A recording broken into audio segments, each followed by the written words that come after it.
Hello dear students, एक बार फिर से बोर्ड परीक्षा के लिए क्लास 12th के लिए मोस्ट इम्पॉर्टेंट क्वेश्चंस के साथ में आपके साथ में वीडियो नंबर 4 है ये, और क्वेश्चन नंबर 41। आगे के 40 क्वेश्चंस अपलोड किए गए वीडियो में अवेलेबल हैं। प्लेलिस्ट में जाकर आप उन्हें देख सकते हैं, याद कर सकते हैं। बिना किसी विलंब के स्टार्ट करते हैं क्वेश्चन नंबर 41। तो यहाँ पर वैद्युत धारा घनत्व जे और अपवा वेग वी डी, ठीक है, नहीं ड्रिफ्ट वेलोसिटी वी डी में क्या संबंध होता है, तो उसको आप जान लीजिए। J equals to N E V D, बहुत इंपॉर्टेंट क्वेश्चन है, एक बार पूछा जा चुका है, ठीक है। और आगे चलते हैं, क्वेश्चन नंबर 42 पर आते हैं। किसी चालक में 3.2 एम्पियर की धारा अगर प्रवाहित हो रही है तो प्रति सेकंड प्रवाहित इलेक्ट्रॉनों की संख्या कितनी होगी, ठीक है। तो इस क्वेश्चन को अगर आप सॉल्व करेंगे तो इसके सॉल्व करने के लिए I equals to Q upon T, और आप जानते हो क्यू को हम ब्रेक कर सकते हैं एन इंटू ई में, N into E upon T, ठीक है। यहाँ से नंबर ऑफ इलेक्ट्रॉन्स आपको पता करने हैं, how many number of electron पर सेकंड कैलकुलेट करना है। तो उसके लिए n इक्वल्स टू आप फॉर्मूले को अगर लगाएंगे तो i इंटू टी अपॉन ई आएगा, ठीक है। और अब इसमें सबकी वैल्यूज प्लेस कर दीजिए according to the question. i की जो वैल्यू दे रखी है 3.2 एम्पियर है, t पर सेकंड पूछा है तो 1 सेकंड प्रति सेकंड पूछा है, 1 अपॉन इलेक्ट्रॉन पर जितना चार्ज होता है 1.6 इंटू 10⁻⁻⁻⁰, ठीक है। फंडामेंटल चार्जेस या जितना इलेक्ट्रॉन पर होता है उतना बताया जाएगा, ठीक है। इसको सॉल्व कर लीजिए। डेसिमल के बाद 1 प्लेस एक डिजिट है, नीचे भी सेम है, डेसिमल से डेसिमल हटाया, 16 2 32 होता है, ठीक है। 2 इंटू 10 पावर ऊपर जाएगा ये, तो 10⁻19, ठीक है। इतने इलेक्ट्रॉन आपको प्राप्त होंगे। तो इस तरह से आंसर आपका है 2 इंटू 10⁻19 इलेक्ट्रॉन। क्वेश्चन नंबर 43 पर आते हैं। 50 ओम प्रतिरोध के धात्विक तार को खींचकर उसकी लंबाई को डबल किया जाता है, ठीक है, 2 गुना किया जाता है, उसका नया प्रतिरोध कितना होगा। तो इसके लिए बहुत सिंपल सा फार्मूला आपको मैं बता देता हूँ कि जब भी लंबाई का केस अगर कहा जाता है तो आप ध्यान रखिए कि नया प्रतिरोध जो होगा वो आर डैश होगा, और इसकी वैल्यू जो होगी एन स्क्वायर इंटू आर होगी, ठीक है। आर जो प्रारंभिक है यानी 50 ओम, आर की वैल्यू कितनी 50 ओम रखी जाएगी, ठीक है। और एन जो है वो जितना भी उसे गुना किया गया, जैसे डबल किया गया, 2 टाइम्स किया गया है, तो एन जहाँ पर भी डबल किया गया हो, अगर 4 टाइम्स करते तो यहाँ पर एन की जगह 4 ले लेते, ठीक है। यहाँ पर डबल किया गया है तो एन की जगह पर आप क्या ले लेंगे, 2 ले लेंगे। क्लियर है। नेक्स्ट, अब आप क्या करें, इस फॉर्मूले को प्लेस कर दीजिए। एन की जगह 2 का 2 का स्क्वायर करेंगे तो 4 आएगा, और पहला वाला कितना है 50 है, मल्टीप्लाई कर दीजिए 4 into 50, this is equals to 200 ohm, यही आपका आंसर होगा, ठीक है, 200 ओम। नेक्स्ट क्वेश्चन पे आते हैं। धारा घनत्व तो जे, विशिष्ट चालकता सिग्मा और वैद्युत क्षेत्र की तीव्रता ई के बीच में क्या संबंध है। 4 बार बोर्ड परीक्षा में आ चुका है क्वेश्चन ये, ठीक है। तो आप इसको अच्छे से ध्यान रख लीजिए। Sigma equals to J upon E, धारा घनत्व और वैद्युत क्षेत्र की तीव्रता का जो अनुपात है विशिष्ट चालकता कहलाता है, और विशिष्ट चालकता होता है वो विशिष्ट प्रतिरोध का व्युत्क्रम होता है, ठीक है। विशिष्ट प्रतिरोध को रो से दिखाते हैं, rho equals to 1 upon sigma, sigma आपकी विशिष्ट चालकता, ठीक है, it is the reciprocal of the specific resistance, ठीक है। नेक्स्ट पे आते हैं, क्वेश्चन नंबर आपका 44 हुआ। 45 पे आते हैं। विशिष्ट चालकता का मात्रक बताना है, तो मात्रक बताने के लिए वही आप अगर विशिष्ट प्रतिरोध यानी स्पेसिफिक रेजिस्टेंस का अगर फॉर्मूला देखें तो ये फॉर्मूला होता है R into area upon length, okay. यहाँ से अगर इसका फॉर्मूला निकालें तो आर का फॉर्मूला आपका ओम, एरिया का मीटर स्क्वायर, लेंथ का मीटर, 1 मीटर से 1 मीटर कैंसिल होगा, ठीक है, ओम इंटू मीटर रह जाएगा। और अब उसने विशिष्ट चालकता का पूछा है, तो विशिष्ट चालकता उसमें इसका रेसिप्रोकल होता है, तो सिग्मा ओम इनवर्स और मीटर इनवर्स, ठीक है। ओम इनवर्स को आप महो भी कह सकते हैं, तो महो, और ये मीटर इनवर्स, ठीक है, या महो अपॉन मीटर इनवर्स भी कहा जा सकता है। तो इस तरह से विशिष्ट चालकता का मात्रक होगा महो इंटू मीटर इनवर्स या ओम इंटू मीटर इनवर्स। अगले क्वेश्चन पे आते हैं। इलेक्ट्रॉन के शांति काल पर तापक्रम का क्या प्रभाव पड़ता है, तो ये एक बार भी पूछा गया बोर्ड परीक्षा में। तो टेम्परेचर अगर बढ़ाएंगे, ताप बढ़ाने पर क्या होगा, तो उसका शांति काल कम हो जाता है। अगले क्वेश्चन पे आते हैं। एक इलेक्ट्रॉन वृत्ताकार लूप में इतने चक्कर लगा रहा है, 6 इंटू 10⁻6 चक्कर प्रति सेकंड की दर से घूम रहा है। लूप में प्रवाहित धारा का मान पता करना है, लूप में प्रवाहित धारा का मान कितना होगा, ठीक है। तो प्रति सेकंड घूम रहा है, चक्करों की संख्या, इसमें भी ठीक वही फॉर्मूला आप लोग यूज़ करेंगे। तो धारा का मान निकालने के लिए I equals to N E upon T, ठीक है। तो एन की वैल्यू जो आ रही है आपकी कितनी आ जाएगी, 6 into 10⁻6, 6 into 10⁶ into the charge of electron 1.6 into 10⁻⁻19 upon T की वैल्यू 1 पर सेकंड पूछा तो 16 6 96 और एक बार डेसिमल लगा हुआ है, डेसिमल लगा दीजिए, ऊपर 10 की पावर को कैरी कर लीजिए, माइनस का 19 और प्लस का 6 कितना रह जाएगा, माइनस का 13, इतना एम्पियर। ठीक है, यही आपका आंसर होगा 9.6 10⁻⁻13 एम्पियर। ठीक है, इसी तरह से नेक्स्ट अगले क्वेश्चन पे आते हैं। क्वेश्चन नंबर आपका 48, विशिष्ट प्रतिरोध का मात्रक बताना और उसका बेमेल सूत्र। तो विशिष्ट प्रतिरोध का मात्रक अभी आपने ऊपर ही दिखाया था मैंने।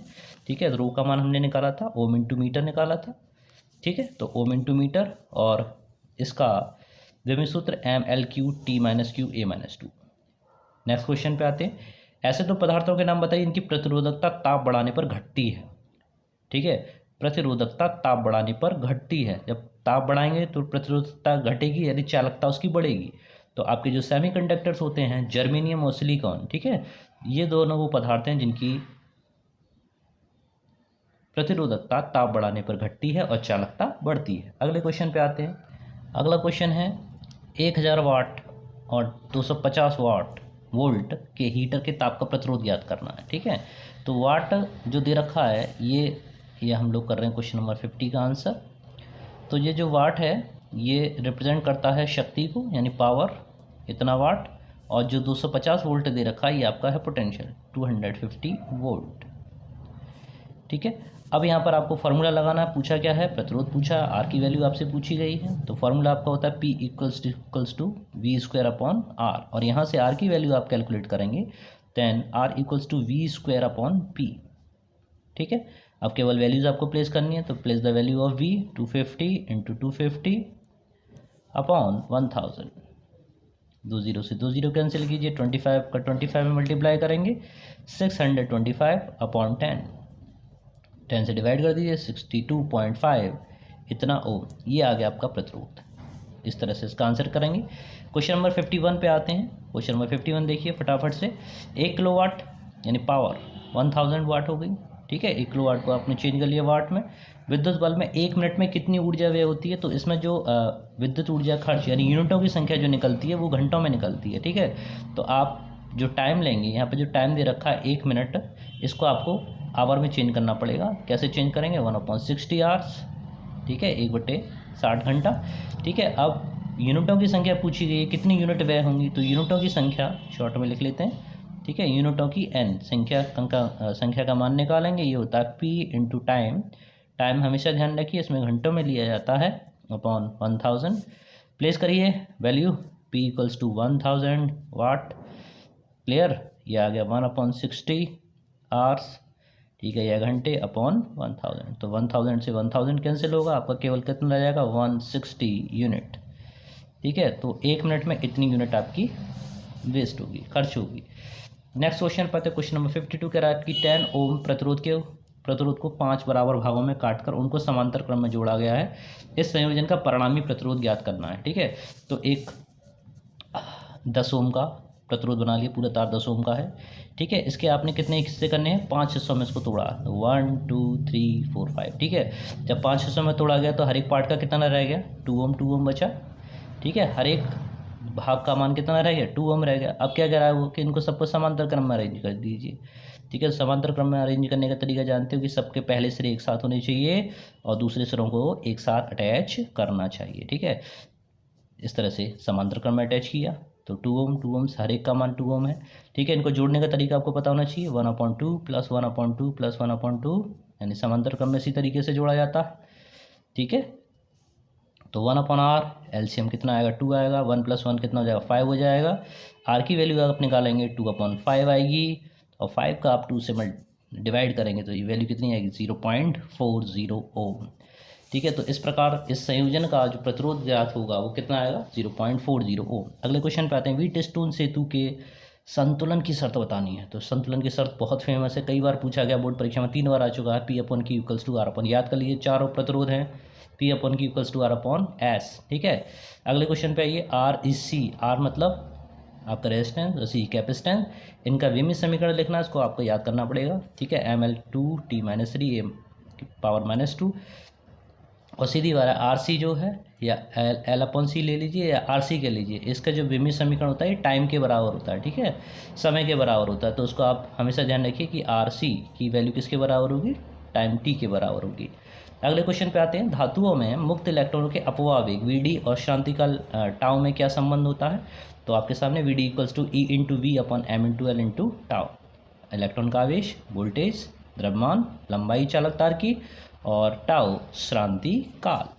नेक्स्ट क्वेश्चन पे आते हैं, समान लंबाई व समान परिच्छेद के दो तार जिनकी प्रतिरोधकता रो1 रो2 है श्रेणी क्रम में जोड़े हैं, ठीक है, संयुग की तुल्य प्रतिरोधकता कितनी होगी।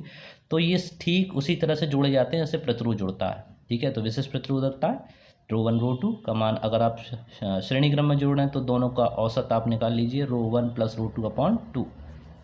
क्लियर है। नेक्स्ट पे आइए, किरचॉफ का धारा संबंधी नियम, ठीक है। तो किरचॉफ के धारा संबंधी नियम बहुत इंपॉर्टेंट है। तो पहला नियम जो है धाराओं का बताता है, ठीक है, कि किसी भी बंद परपथ में किसी संधि पर मिलने वाली समस्त धाराओं का बीजगणितीय योग शून्य होता है, अर्थात क्या है, समेशन का निशान सिग्मा आई इक्वल्स टू 0, ठीक है। कोई भी संधि ले ली जाए, जितनी भी धारा आएंगी, जैसे मान लो ये है, ठीक है, तो आने वाली धाराओं को पॉजिटिव ले लीजिए, प्लस का I1, ये भी धारा आ रही है, प्लस की I2, जाने वाली धारा, ये जाने वाली धारा दिखा दीजिए I3, ये भी जा रही है, I4, I5 भी जा रही है, ठीक है। तो आप इस सबको शो करेंगे तो कैसे लिखेंगे, प्लस का I1 प्लस का I2 माइनस का I3 माइनस का I4 माइनस का I5 इक्वल्स टू 0, ठीक है। या फिर कह लीजिए sigma I1 plus sigma I2 equals to I3 plus I4 plus I5, ठीक है। उस तरफ चली जाएगी तो माइनस का हो जाएगा, ठीक है। तो इस तरह से धारा का नियम आपने पढ़ा। नेक्स्ट पे आते हैं, किसी सेल के आंतरिक प्रतिरोध से आप क्या समझते हो।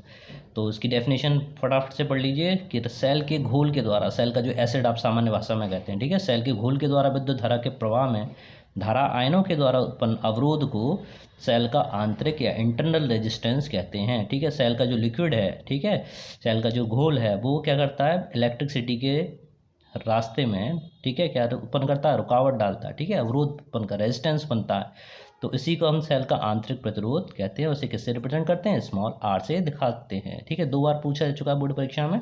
तो इस तरह से ये वाले चैप्टर नंबर 3 से रिलेटेड हमने कुछ क्वेश्चंस आज देखे, ठीक है। तो आज ये वीडियो यहीं पर विश्राम देते हैं और यहीं पर रोकते हैं, और उम्मीद करता हूँ आपसे पसंद आया होगा, ठीक है। फटाफट से याद कीजिए, आज आपके 58 क्वेश्चंस आपके तैयार हुए, ठीक है। जिन्होंने जो हमारे चैनल पर नए हैं वो जल्दी से सब्सक्राइब करें, लाइक करें, शेयर करें सभी लोगों में। मिलते हैं अगले वीडियो में, जल्दी से आप लोग 100 लाइक इसके पूरे कीजिए, 100 लाइक व्यूज़ पूरे कीजिए, ठीक है। तो मिलते हैं अगले वीडियो में। Thank you very much. जय हिंद, जय भारत।